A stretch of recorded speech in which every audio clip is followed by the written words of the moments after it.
Hello, everybody, and welcome back to the Patreon podcast. This week I wanted to talk about progress debt. And I've been trying to figure out how exactly to approach this one for a while, just because it's been on my mind, partially with exercise and partially with working on other projects and other things. Like this idea that if you stop doing something, you like accrue debt for it, and that can weigh on your mind when you try to quote unquote catch up. A very common one for this is like sleep debt, where you get a bad night's sleep or a too bad night's sleep, and then all of a sudden you feel like you're behind and you need to catch up. And I know for sleep it's a little different, but really sleep debt only works for like 48 hours, I think. Like after 48 hours, whatever you've had is what you've had, and like that's just how it goes. But I'm thinking more along the lines of like, take exercise, for example. Like you, or actually for me, I'll give an example. I try to go bike riding 6 times a week. And the last couple of weeks, with the kittens and with a bunch of family things going on and everything else happening, I kind of slipped from that. And part of my brain was like, I need to catch up. I need to work extra hard to get back to where I was.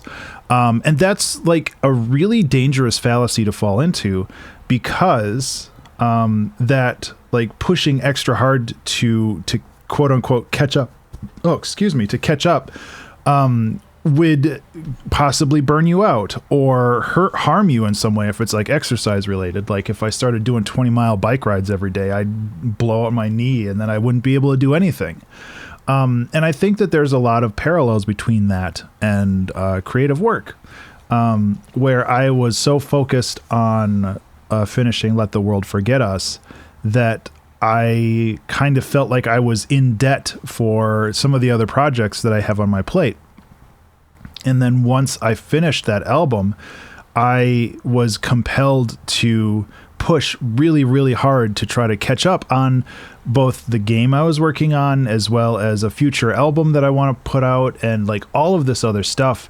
And I just could not push through the resistance to get any progress done on that. And I felt like I was falling further and further behind, and that weighed on me even more. And it was like this really negative cycle. And I kind of wanted to break out of that. And the whole mindset shift for me was just the idea that it's like, you don't fall into debt by not doing something. Like you just keep progressing forward on it. Like you can't fall backwards unless you go and like delete your projects and start over. Like your projects are still there. You're not falling behind. You're just, taking another route to get there. And I wanted to just I wanted to highlight that a little bit, because it's so very important not to get like overwhelmed like that. And I'm still coming to terms with that. I still have a crazy release schedule this year and I want to keep to it, but I'm also trying to be more mindful and more aware of how I approach this stuff. And I think that it's more healthy to approach it this way. Now, obviously, if you have deadlines or something like that, that's a little bit different, but that kind of goes back to what I was talking about in the last episode, where I was talking about being honest with your pace. Yeah, just being honest with your pace and understanding how you approach and solve problems. And I think that these two combined is a really powerful tool, because you can plan out what you're doing and you don't have to worry as much about falling behind, because it's not exactly like debt. You're just making progress. So I thought I had something else to say, but maybe not. But yeah, that's really all I had, I guess. I think that this is really important to keep in mind.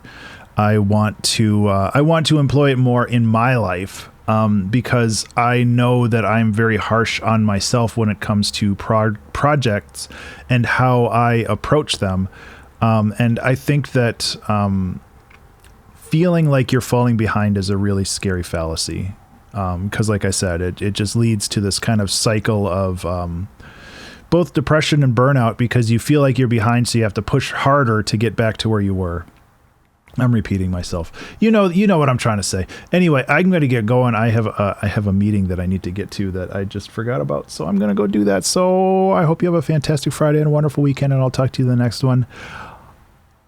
Be remarkable.